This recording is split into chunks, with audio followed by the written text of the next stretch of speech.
Hi, this is Robert Kiyosaki, and you're listening to Capital Hacking. This is the most important thing you can listen to today.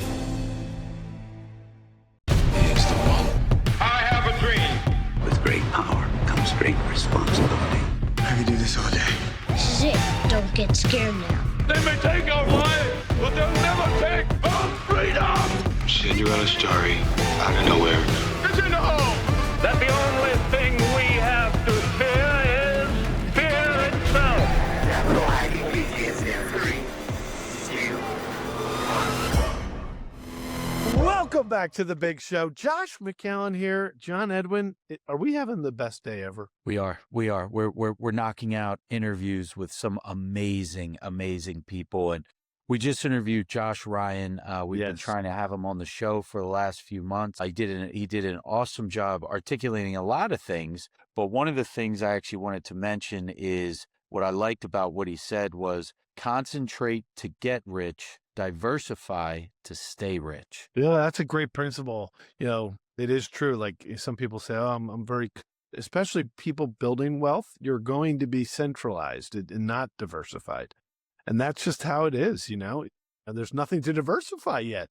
But I'd say my takeaway from this, if you're listening, is you will learn a lot about how he chronicled the origins of the word family office and how they structured the strategies of family offices, which was interesting. And then he boiled it down to 6 important parts. I think you're going to love it. If you're interested in how to take your strategy to another level, he's going to share some of the basic building blocks here today. Let's go. This is great. Whenever we get to have a podcast, John, where the guy's name is Josh, it just makes it more fun. Yeah. It's in our intro, before we got on this show, I was saying Josh, and both Josh Ryan and Josh McCallan were responding. So that was fun. So without further ado, Josh Ryan, it's great to have you on our show. We've been trying to book you for the last few months. I'm excited about the wisdom you're about to drop. Can you give our listeners a little background on who you are? Yeah, man. Thanks for saying that. It sounds like I'm sought after. Like, that's nice. Like You are. It is a great way to show how much we love you. I agree. Well, I appreciate it. Yeah. So yeah, Josh Ryan, Cornerstone Wealth Management, Roscoe. I'm a financial advisor at my core, but I run a family office. I run a virtual family office. Yeah, that's the basics of it. We were just talking a little bit about what that means. How about where's home? Where's family? Do we have family?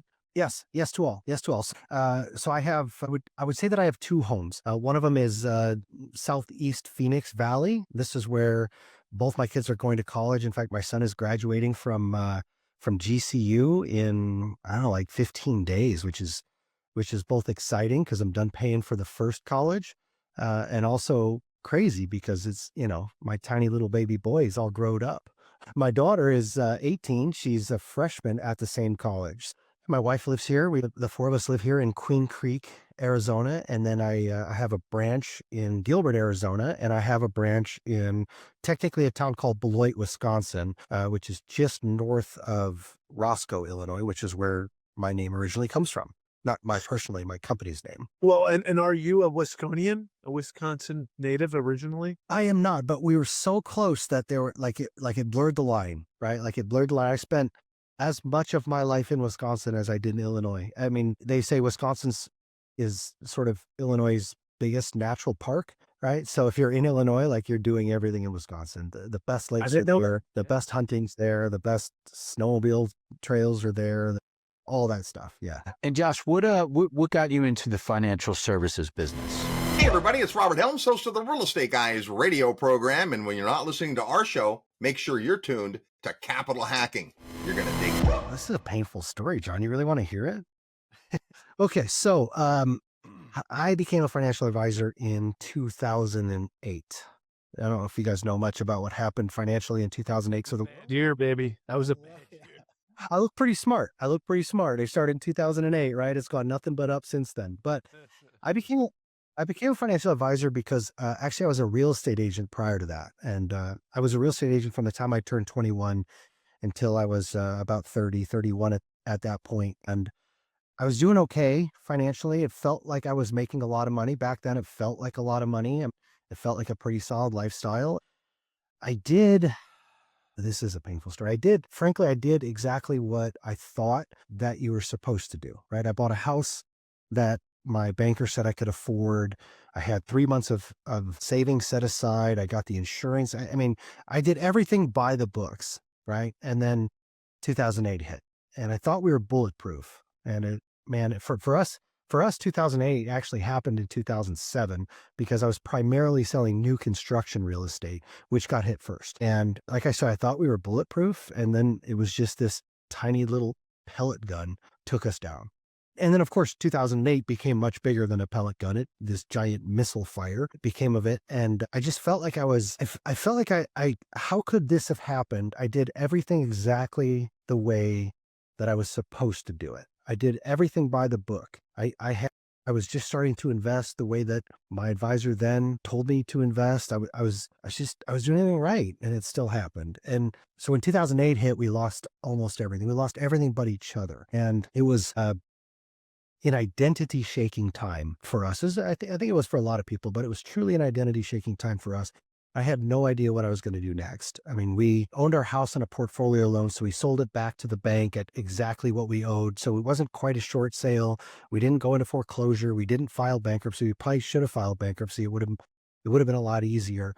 But all of these catastrophic things happened for us. And man, I remember specifically this day, I was sitting in my stupid little car and the roads were covered in ice. And I had taken this short-term job that was like an hour 20 away, and I hated it and I didn't want to go. And I remember just sitting there thinking, like, how could this have happened? How did this happen?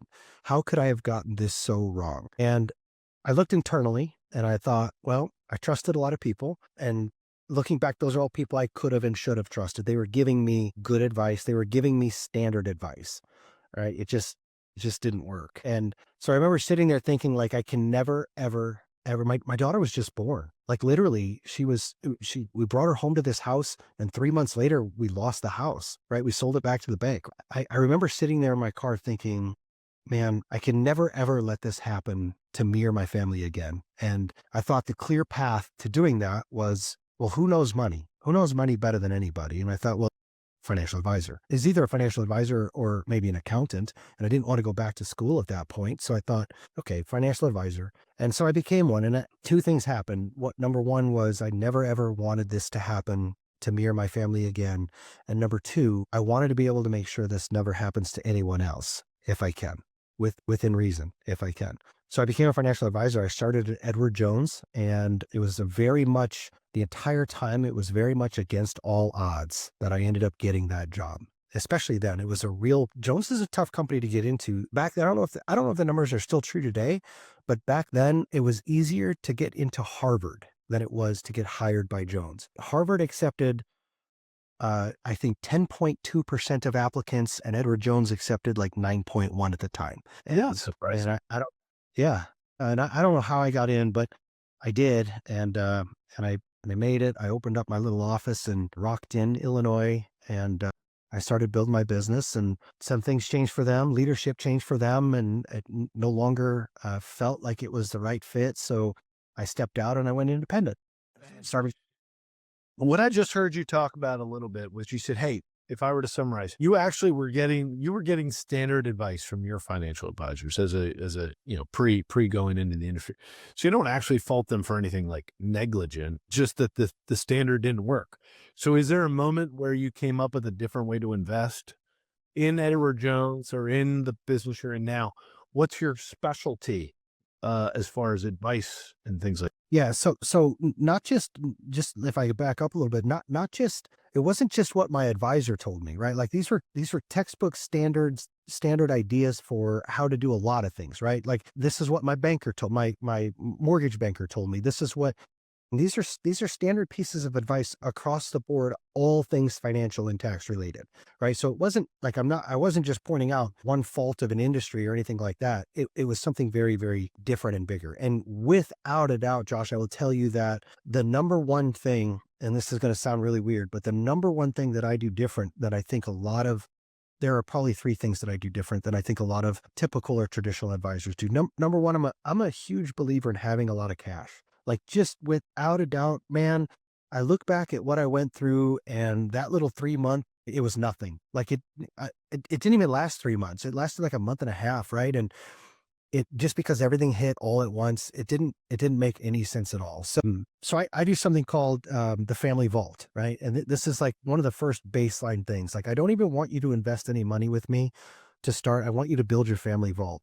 For some people, that's yeah, for some people, maybe that's $30,000. For some people, maybe it's $130,000. For some, maybe it's 300,000. That's a little steep, but having a lot of cash in those like reserve coffers and being ready to handle if things just go so far beyond your control. And I would encourage, typically I encourage that to go into what I would call a tier 2 account, right? A tier 1 account might be like a checking account. Like I have instant access to it. I can hit the ATM, things like that. A tier 2 account is something that I have to go in and like maybe it's a savings account and I have to go in my app and I have to push the money over. And so it's one more step, right? So this is the account. That step gives me that brief moment of pause that says, just because this thing is on sale doesn't make it an emergency. So I can't just move money and buy it, right? So it adds that layer of complexity to it to at least give me pause, right? So 100% without a doubt, having that family vault. And the family vault's not just cash, by the way. It's also insurance as protection. It's legal and legacy pieces that are set up. Like all of these things, it's baseline stuff. And it's shocking how many people don't give enough credence to that, maybe skip over it. It's pretty shocking. But number one, without a doubt, is building that family vault. I love the family vault concept, and I love like having it in a separate account outside of, checking or savings. My wife and I have a Cantor Fitzgerald product account that is a high yield that we utilize for something like that. But outside of the cash, you mentioned a few other things. Can you get into that? So the family vault isn't just cash, but it's, insurance and legacy. Can you get into that a little bit, please? Yeah. So the way I look at the family vault is, again, you heard me mention, like I felt like I was bulletproof when 2008 hit, and I absolutely wasn't, right? So the family vault is like your first line of defense of being bulletproof, right? Like maybe it's the plates you wear up front or something like that. So it's anything like that, right? Like I see insurance as having 3 specific places depending on where you are in life, for example, right? So the baseline lowest level of insurance is just insurance as protection. This says that I'm the earner of the family, and if I die in a car accident by myself, I need to make sure that the rest of my family is protected, right? So it's just baseline. For a lot of people, that's probably term, depending on your age. For some people, it's more complex than that. But we have a tendency in our industry to make things overly complex, sometimes to justify a fee. We seem to want to speak a whole different language that I think is oftentimes in a way just to justify a fee. So I think we tend to overcomplicate all of those things. So starting with that, and maybe you're already ahead of that, maybe you're already beyond term insurance, but something very straightforward and easy. You just have to have something in place.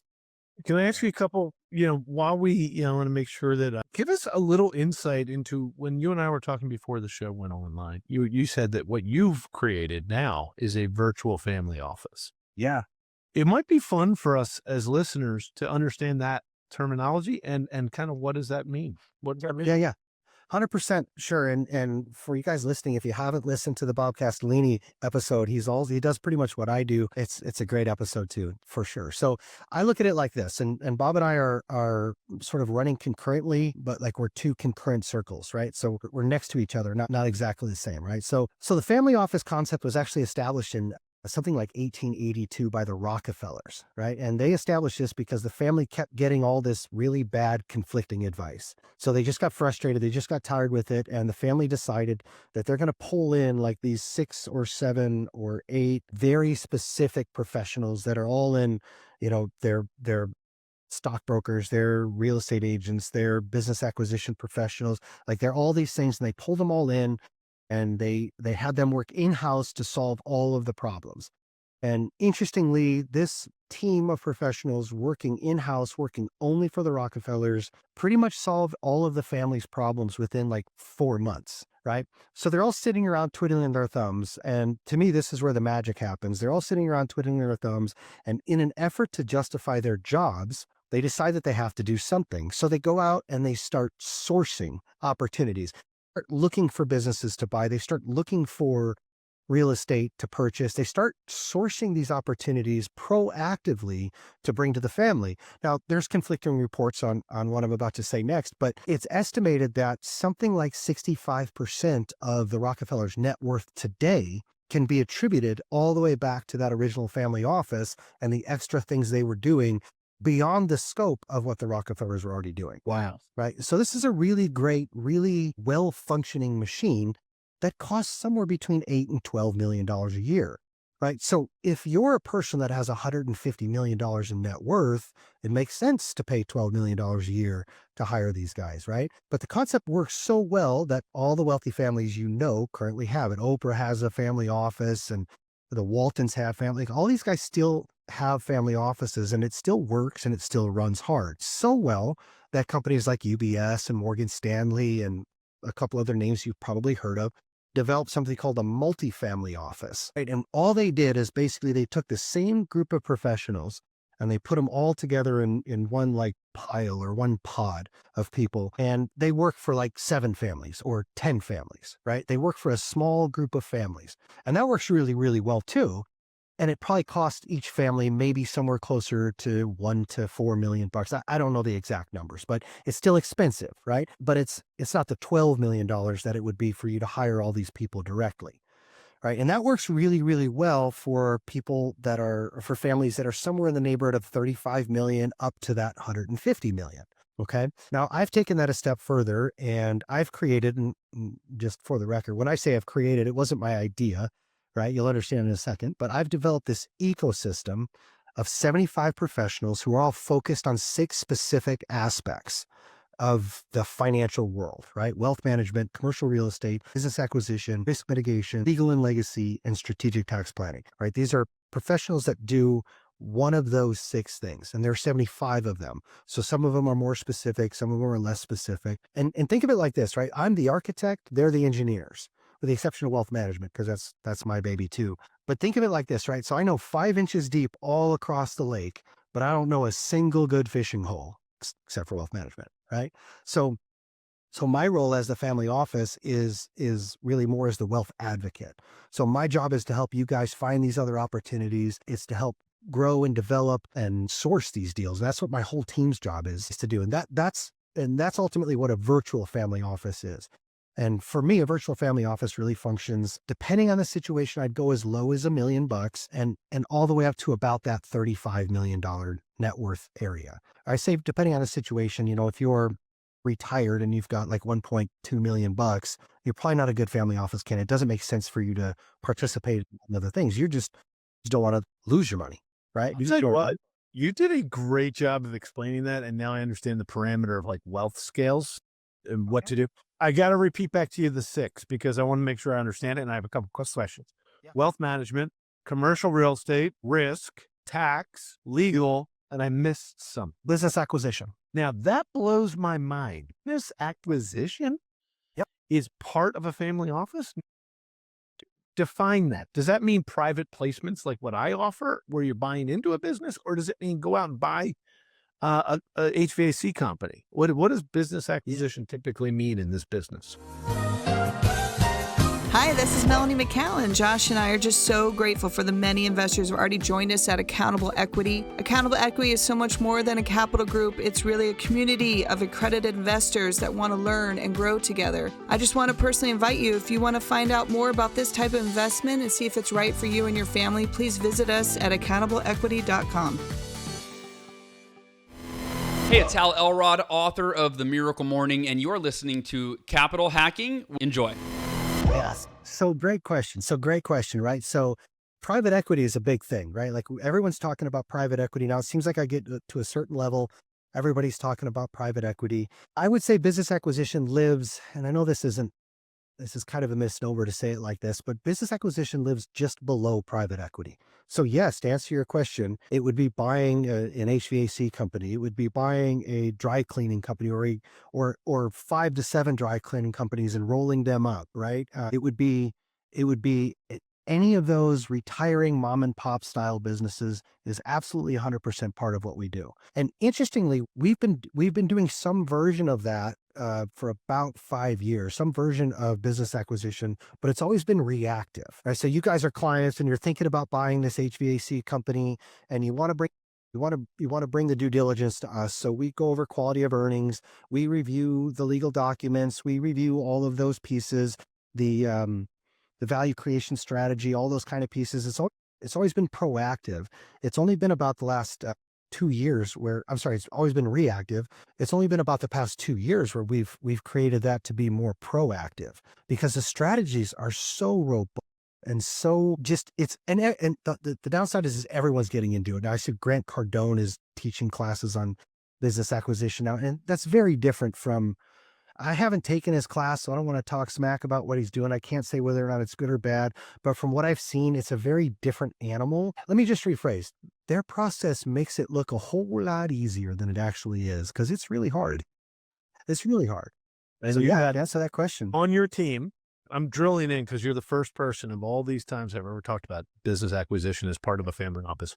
But teach me real quick. You said you're 5 miles, but not deep on everyone except for what is the type of business partnership that you have for what business acquisition? Are they called investment bankers? What are they called? The people on your team that help families do that? It's so interesting. It's become this whole industry that is just business acquisitions. So I made the decision that because it was something I enjoyed, because it was something that it seems like I was having a lot of conversations with clients, I made the decision that I wanted to add a more proactive business acquisition model to that list of 75 specialists that I work with. And so I contacted the business acquisition group or team that I've been working with. And this is the team, like I said, you bring the due diligence to me, you bring the books to me, and we review the quality of earnings, things like that. I take those things to my business acquisition team that already exists, right? So I contacted this team, and that's only a part of what they do. What they primarily do is they have this giant fund, and they have this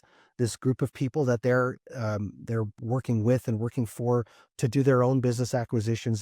There's serial entrepreneurs out there that, like, that's just what they do. They buy and sell businesses like these. And I reached out to them with a conversation that looked like, what would it look like for us to be more proactive in that? And they were open arms. They invited us out. My son is, as I mentioned, my son's graduating from college here in finance and economics. So I bring up this conversation with him, and he's super excited. So he and I go out, and we did essentially a master class with this group of people. There's an attorney in this group that's a contract and acquisition specialist that primarily focuses on that. There's actually a financial advisor that is specifically focused on the fund side, on the capital raising side. So he's developed basically a version of a PE fund that helps people buy these businesses. There's the actual sales guys that are out there, pounding biz buy sell and hitting LinkedIn and talking to brokers and things like that. And we spent basically 4 days in our initial masterclass style with these guys, just getting information pounded into how we're going to do this. And so interested, I come back. Essentially, I'm on my transit back home from California from this training, and I just start blowing everybody up that I think is remotely interested. And 100% were like, yes, let's talk more. So it's become this whole other arm. It's right now, it's one of the most exciting and probably the biggest arm of any of these 5 pieces. Commercial real estate's really big right now too. There's really incredible opportunities right now that we're talking through on that. But did I answer your question? Yeah, kind of. It did. And the commercial real estate was another one that surprised me. Is it true that commercial real estate needs to be a portion of it?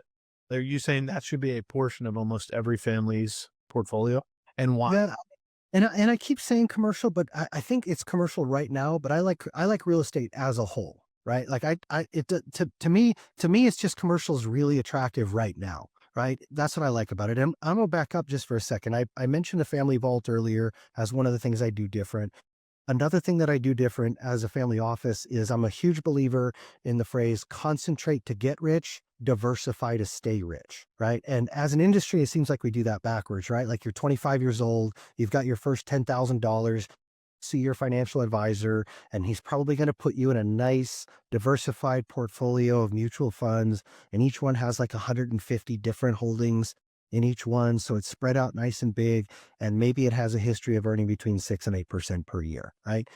That's all well and good. And that does a nice job of protecting, maybe protecting to some degree the company from you suing that, which is unfortunately is kind of how our industry is run. Most of it's run on fear, I think. And that's my personal opinion. I think most of it's run on fear. But I'm a big believer, man. John, I know you've got quite a few doors in real estate yourself. Like, I'm a big believer in concentrate to get rich, diversify to stay. Every single really wealthy people I know, including the clients that I work with, they've concentrated hard until they got to a certain level. And that's when they began to diversify, to spread things out. Right. So that's the second. I'm off a little bit of tangent here. I'm coming back to answer your question. The third piece I'm a big believer in is invest in the jockey, not the horse. Right. And the reason I love commercial real estate so much is primarily because of my commercial real estate partner who, man, you guys have met these people, right? Like, there's just something about the dude, like every single, it's like magic how he comes up with these opportunities. It's like, well, this building's listed for 7.8 million, but they're in receivership. So we're going to offer 2.3 and we're probably going to get it. Right. It's stuff like that. I'm like, I can't replicate. I can't come anywhere near that. Right. So guys like my commercial real estate partner has been doing this for 30 years. How can I compare to that? Right. And so that's how a lot of those pieces come into play too. But great explanation. Thanks. It's fun. And how do you curate with your clients on, what, I think this business works for this person, or do you like blast out an email like, hey, I have this piece, like who's interested in it? How does that work? Hey guys, it's John Vroman, founder of Front Row Dads, and you're listening to Capital Hacking, the best investment you'll make today.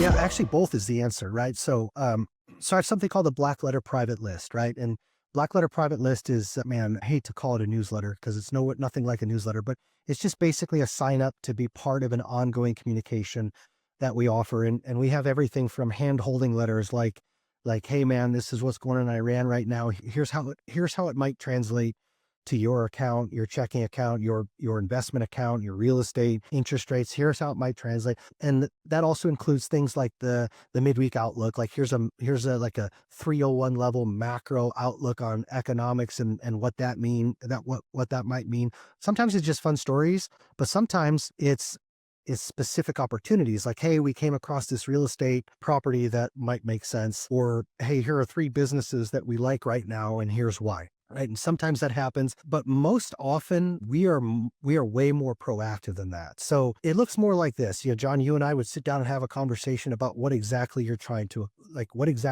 accomplish, especially with business acquisition. Because if you think about business acquisition, you can break it down into like 3 potential purchases and why, right? So one purchase might be tax first, right? When you buy a business, you get something called FF&E, fixture, furnitures, and equipment. And due to the big, beautiful bill, you can schedule 179 and you can literally depreciate that all up front, all at once, right? So, if I buy a heavy equipment business, right, that has $6 million worth of excavators and I have a $6 million tax bill, I can write the check to buy this excavation company, even though it's not cash flowing. And I have an opportunity to, I can't get too far in the weeds about taxes because that's not my profession, but there's potential. You have the opportunity to depreciate the entire amount. You got to write the check either way, whether it's to the IRS or to this company where you have this equipment, right? And if you're buying a business that doesn't cash flow very well, or maybe it just breaks even on cash flow, but maybe you're 78 and you're doing this as more of a legacy plan, well, you get something called stepped up cost basis when you die. So your kids or whomever your legacy is, it goes to them and they get to sell that immediately and not pay a penny on taxes in it. Depending on, as long as you're below the overall limit, there's a lot of variables that go into that, but that's an example of a tax first opportunity, right? And then there's all the way to the other side, which is more of an income replacement opportunity, right? So maybe I'm buying a $2 million business that has 51% cash flow or 51% EBITDA or 47% SDE, seller discretionary earnings, right? So maybe I'm just buying this to replace income and I don't have the tax burden, right? And then there's something in the middle, which is some variation of the two. And that's for a lot of my clients, we're targeting that middle. It's fun to buy a business that allows me to depreciate a whole bunch of my money that I would have paid the IRS anyway up front. But it's way more fun to buy a business that allows me to do that, plus has $1.9 million a year in new seller discretionary earnings, worth of income that I get to collect, right? Very sophisticated stuff, Josh. This is fun. Thanks. It's really, we're scratching the surface here. I feel like I have an hour's worth of questions, but John, I don't want to hog it up here. What questions do you have about that? No, I love all this information. I think it's amazing to put in front of our listeners and get people really thinking about, deeper stuff on how to create legacy versus how to just go out and work and trade your time for money and how to make money work for you. I heard Fred Hubler talking about one of his clients owed, I think, $8 million in taxes and ended up buying a jet instead of the IRS, which is amazing. it's crazy. It's crazy. Like, now I get to have a jet, right? And I feel on that jet too. That was pretty cool. That's cool. And it comes with its own set of problems, right?